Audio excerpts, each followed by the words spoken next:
Welcome to Count Stackula on YouTube. Thank you so much for tuning in to another one of my videos. Today we have an unboxing and we're going to talk about gold. Have you been watching the spot price of gold lately? Cue the rocket emoji. Let's dive in. All right, so as promised, we have a little unboxing. I've already pre-scored the package, so I'm gonna just do a quick reveal here, and there we have it. You can probably already tell what it is. No surprise there. Let's take a look at the piece first. What did we get? So I think I mentioned already, or at least gave hints to what this purchase was, but here it is. A gold buffalo 2023. How about that? Wow, she's a beaut. We're gonna get her out of some packaging and put her into a capsule momentarily, but let's just take a look at what did I pay for this 2023 buff.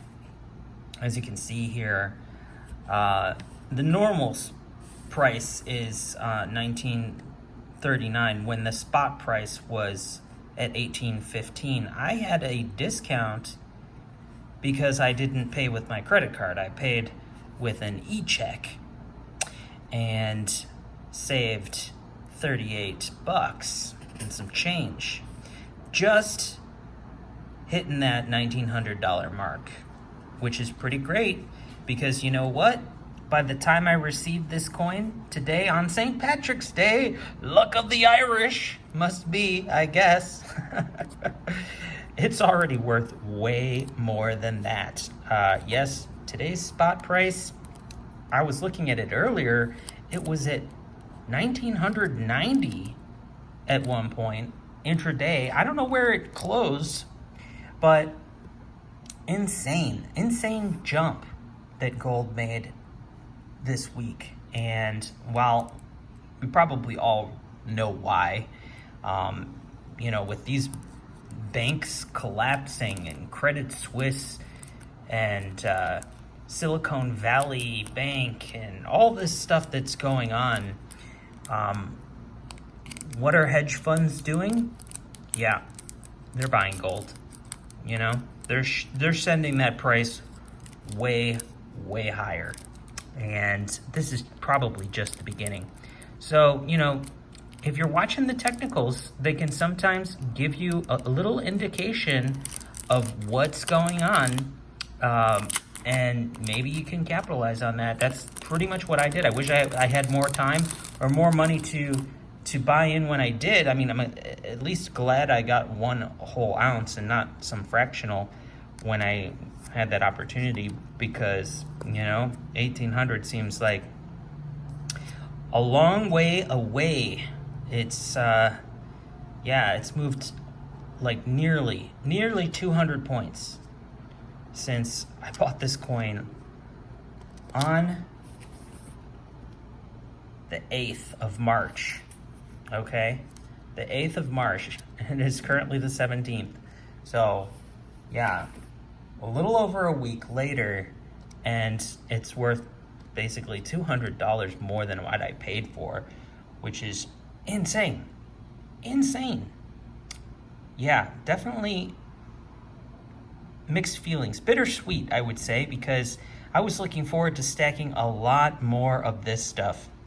And now I'm still going to stack it, but it's going to be a little bit more difficult for me to do so, because I'm going to have to cough up more money to get the same amount of gold. But I do think that it's worth it. I'm definitely still focusing on the gold.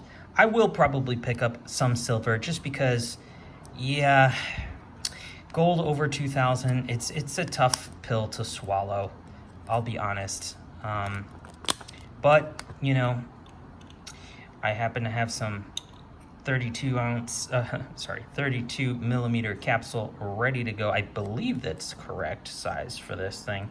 So we're gonna do that here momentarily. I'm gonna see if I can maybe scoot it out without damaging it here. But yeah, talking about these bank closures or these banks basically collapsing, having their meltdown moment, you know, very reminiscent of the 2008 crisis, I would say. Look at that. What a beaut. I was able to get it out with only touching the rim. And, oh man, flawless. This looks like a perfect 70 to the naked eye. Correct me if I'm wrong.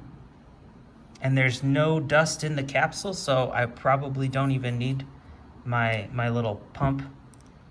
But I'm gonna go ahead and do it anyway, just because I know that these often have some dust in them. So I'll find it off camera later. So give it a good pump on each side before committing that coin to the capsule.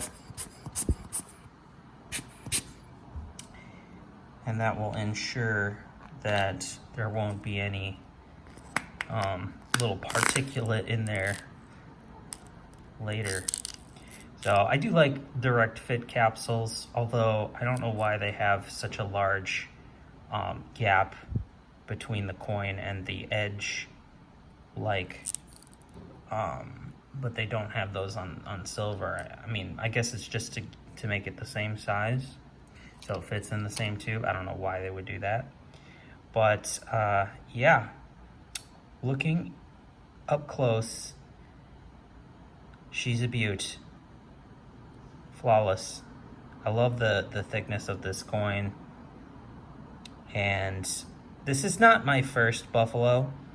I do have actually one other gold buffalo that I have not shared yet on the channel, and we'll get to that. I have not really shared much gold on the channel, a little bit here and there, but yeah, been mainly focused in on the silver.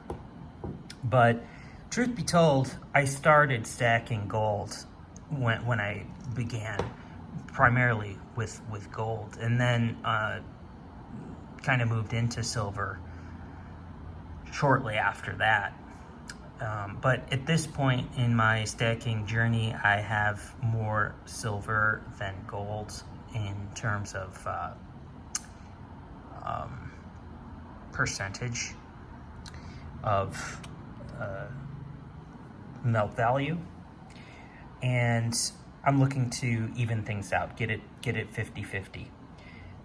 That's another thing. I keep very detailed track of every purchase and everything I paid for it, and I have a really cool spreadsheet that I'd like to share with the community, but I haven't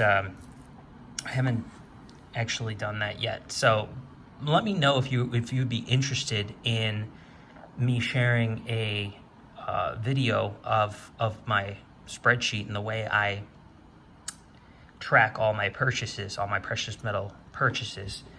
Let me know down in the comments if you want to see that video. It's coming. I'll do it eventually, but if I see that there's more than, one comment, people interested in that sort of thing, then yeah, I'll get on it a little sooner.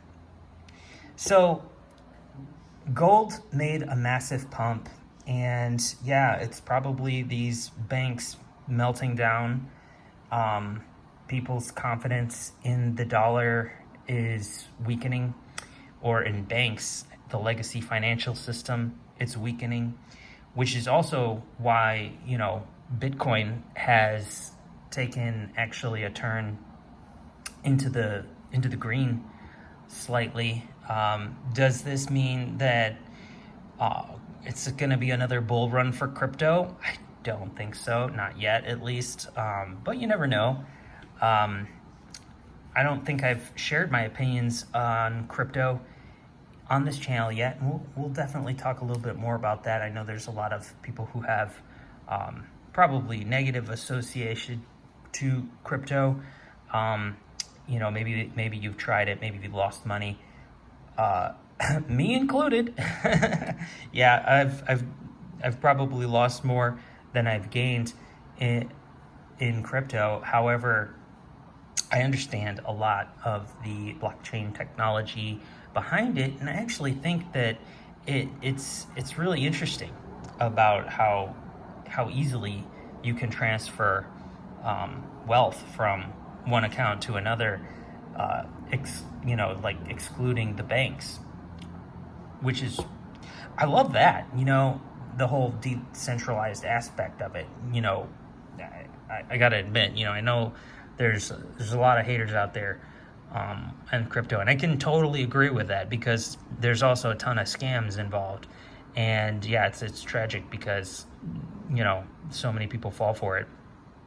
But if you know, keep your head on your shoulders, and you know what you're doing, and you stay up to date with all the potential scams out there, you know, you can avoid a lot of the trouble with losing money in crypto. But right now, you know, crypto's in a winter, so, you know, there's not a whole lot of action going on. I'm not necessarily recommending anybody get into crypto, but especially since we don't really know what it's going to do in this high interest rate environment. It's kind of a new thing, because previously we were in some sort of low interest rate or zero interest rate environment, and crypto did really well.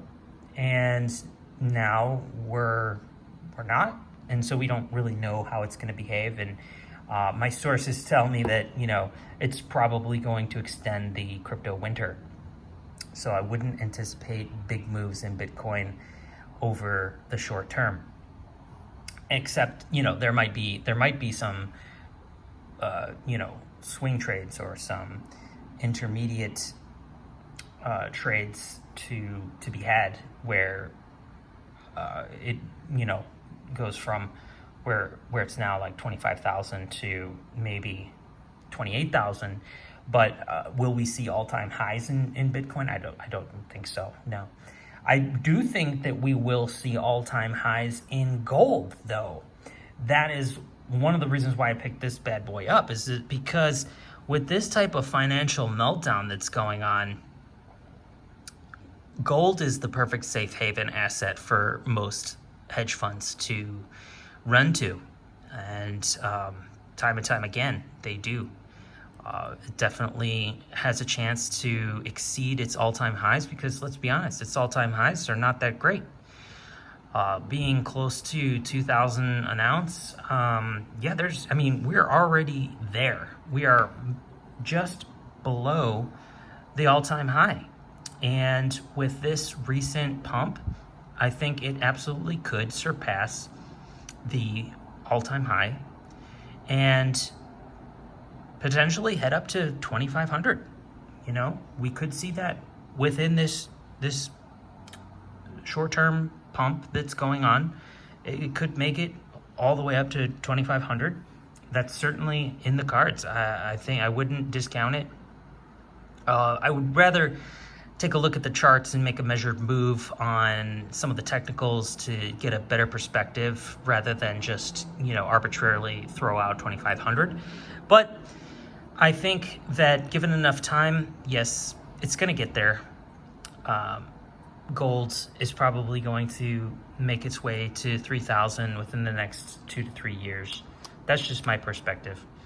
The way things are going, I would be shocked that if it didn't make new all-time highs. So I guess there's still room to be stacking it. And, you know, if you think that you can swing a $2,000 ounce of gold and potentially look to flip that ounce short term, maybe catch a few $100s of profit in a trade. Why not? You know, that might be a good short-term trade, either in the paper asset or in the physical. However, you know, I think a lot of stackers, we stack long-term. We, you know, typically want to hold on to our metals. That's usually the purpose behind stacking. It's for those who have difficulty saving money when it's in their bank account, but when it's in this form, this physical form, it's makes it a little bit more difficult to liquidate, and I can understand that. In a lot of ways, that's definitely helped me. Although I do sell my precious metals occasionally, mostly silver. I haven't sold any gold, but I have sold plenty of silver, and usually my my strategy is to either acquire more silver with those profits or more gold. So there's a couple of new products on my eBay store with the 3D printed boxes. Now I have a 12 pack of the 10 ounce silver bars in capsules available. So we have a 5 pack, a 10 pack, and a 12 pack for those 10 ounce silver bars and capsules. Also, there's a new Assay product that holds not just Pamp Suisse Assay cards, but it also holds a number of other similar sized Assay cards. So if you are looking for a storage solution for your Pamp Suisse or other Assay cards, I've got that product down below. Check the description. So yeah, that's gonna do it for us today. I wanna thank you all for watching. Please remember to like, share, comment, and subscribe down below. Let me know your thoughts. I'd love to hear them. This is Count Stackula, and I'll catch you on the next one. Peace.